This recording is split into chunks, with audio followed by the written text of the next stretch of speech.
आज हम एक प्रॉब्लम जो कि वेंचुरी रिलेशन पर मबनी है उसको सॉल्व करेंगे।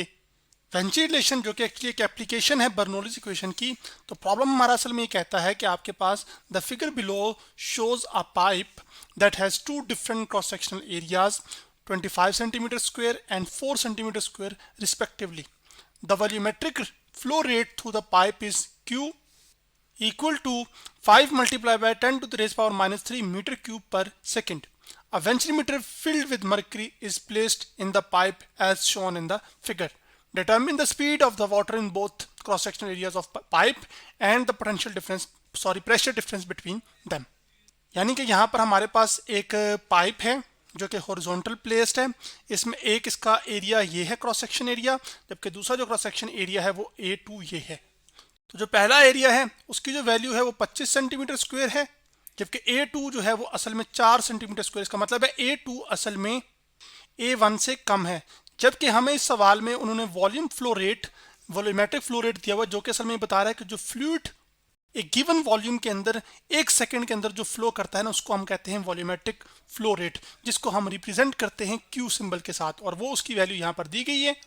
उसके अलावा जो आगे बात वो करता है वो ये कहता है जी कि इस गिवन डाटा की मदद से आपने ये करना है कि इस पॉइंट पर जो स्पीड होगी फ्लूइड की जो कि V1 है वो मालूम करनी है, यानी कि V1 हमने फाइंड करना है। उसके अलावा जो V2 स्पीड है पार्टिकल्स की इस क्रॉस सेक्शन एरिया में वो क्या है वो मालूम करनी है। इसके साथ साथ क्योंकि यहाँ पर एरिया लार्ज है जबकि यहाँ पर एरिया स्मॉल है, तो इसका मतलब है यहाँ पर एक प्रेशर डिफरेंस होगा।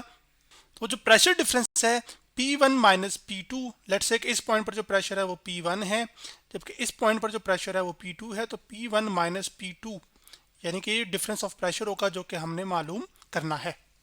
अब जो हमारे पास गिवन डाटा है उसमें जो वॉल्यूमेट्रिक फ्लो रेट है वो मैं यहाँ पे लिख लेता हूँ Q, जो कि है actually 5 multiply by 10 to the raise power -3 metre cube per second.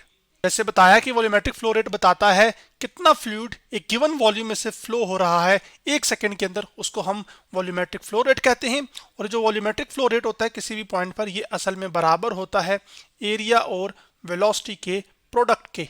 तो यहाँ चूंकि एरिया लार्ज है तो यहाँ पे वेलोसिटी फिर क्या होगी, वो कम होगी, जबकि यहाँ चूंकि आपके पास एरिया स्मॉल है तो जो स्पीड होगी जिसके साथ फ्लूइड फ्लो का होगा वो असल में ज़्यादा होगी। लेकिन इन दोनों का जो प्रोडक्ट है वो असल में Q ही आना चाहिए। तो अब चूंकि हमने वेलोसिटी निकालनी है इस पॉइंट पर या पहले एरिया पर समझ लीजिए, तो इस वॉल्यूमेट्रिक फ्लो रेट को हम लिख लेंगे Q is equal to A1 V1। तो इसी की मदद से हम फिर क्या करेंगे, Q और A1 की वैल्यू पुट करके V1 निकाल लेंगे। फिर हम इक्वेशन ऑफ कॉन्टिन्यूटी का इस्तेमाल करके V2 भी निकाल सकते हैं। फिर इसी तरह इस एक्सप्रेशन का इस्तेमाल करके जो कि हमने वेंचुरी रिलेशन की डेरिवेशन में देखा था कि प्रेशर का जो डिफरेंस होता है वो 1/2 रो टाइम्स V2 का स्क्वायर माइनस V1 का स्क्वायर होता है, तो वो इससे हम जो प्रेशर डिफरेंस है वो भी एक्चुअली कैलकुलेट कर लेंगे।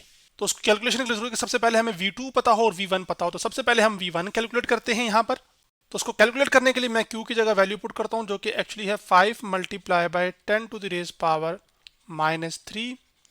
A1 यहाँ पे मल्टीप्लाई हो तो जाके क्या हो जाएगा, डिवाइड, जबकि एरिया कितना है, एक्चुअली फर्स्ट एरिया है आपके पास 25 सेंटीमीटर स्क्वायर, तो यहाँ पर क्या आ जाएगा 25।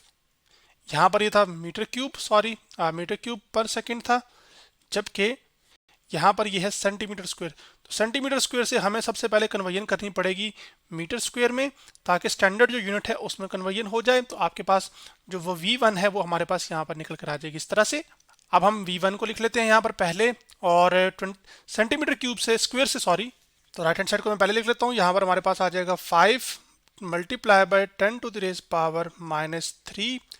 डिवीजन में हमारे पास आ जाएगा सेंटीमीटर स्क्वायर से मीटर स्क्वायर में जाने के लिए हमें actually 10 to the raise power -4 से मल्टीप्लाई करना पड़ता है। तो आपके पास ये कन्वर्जन हो गई है एरिया की स्टैंडर्ड यूनिट में जो कि मीटर स्क्वायर है उसमें। और अब आपके पास यहाँ पर नीचे आ जाएगा मीटर स्क्वायर, जबकि ऊपर आ जाएगा मीटर क्यूब और साथ क्या आ जाएगा पर सेकंड।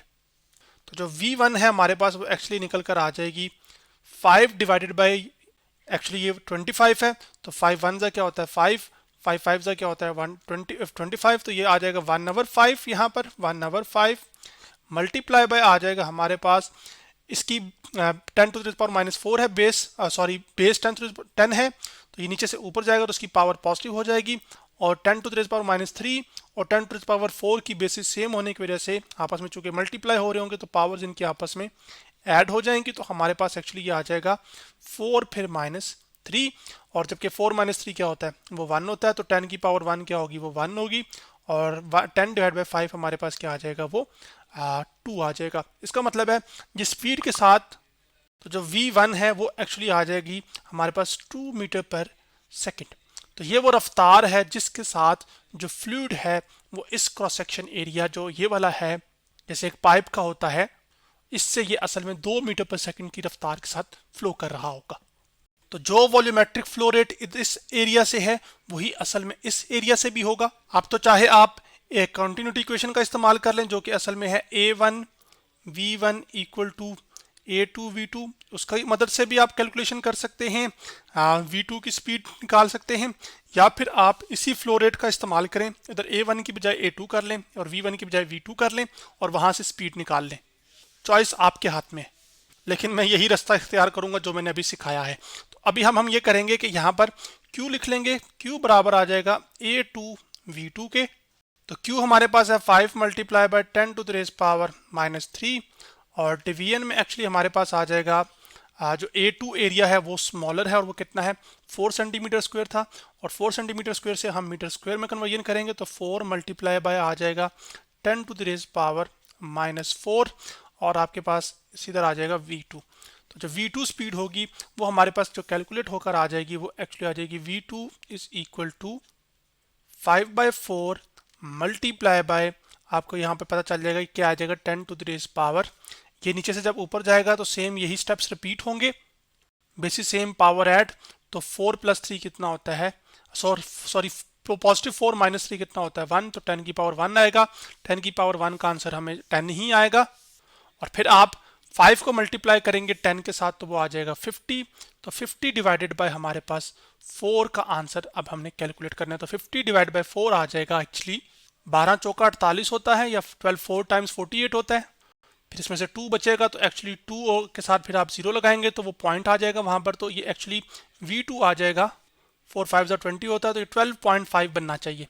तो मैं ये चीज़ आपके लिए कैलकुलेटर पर भी मैं कर देता हूँ यहाँ पर, सॉरी अब 50 करेंगे हम यहाँ पर, डिवाइडेड बाय क्या करेंगे 4, तो जवाब आ गया 12.5। तो जो मैंने कैलकुलेशन की थी वो सही है।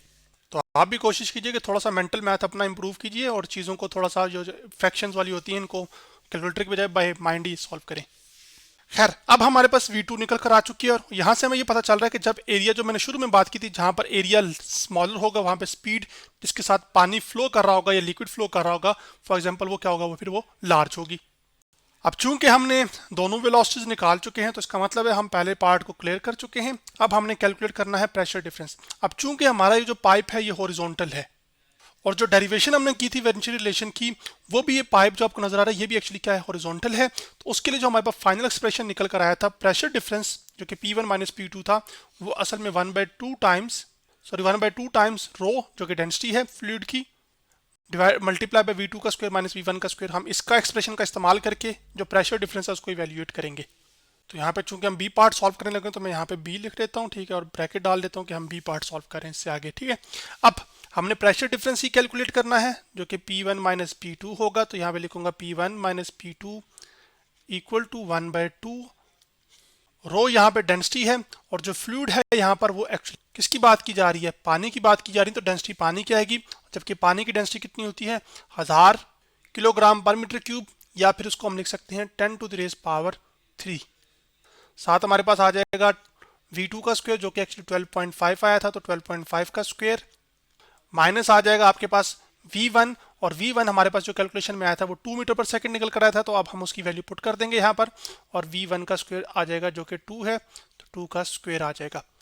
अब 1000 को जब हम 2 पे तकसीम करते हैं या डिवाइड करते हैं तो वो 500 आएगा, 10⁻3 लिखूँ या 1000 लिखूँ एक ही बात है, और उसके बाद 12 का स्क्वायर वैसे 144 होता है, तो इसका आंसर उससे बड़ा ही होगा। तो चलें कर भी लेते हैं, तो 12.5 मल्टीप्लाई बाय 12.5 ही कर लेते हैं, एक ही बात है, तो इसका जवाब हमारे पास आ जाएगा 156.25।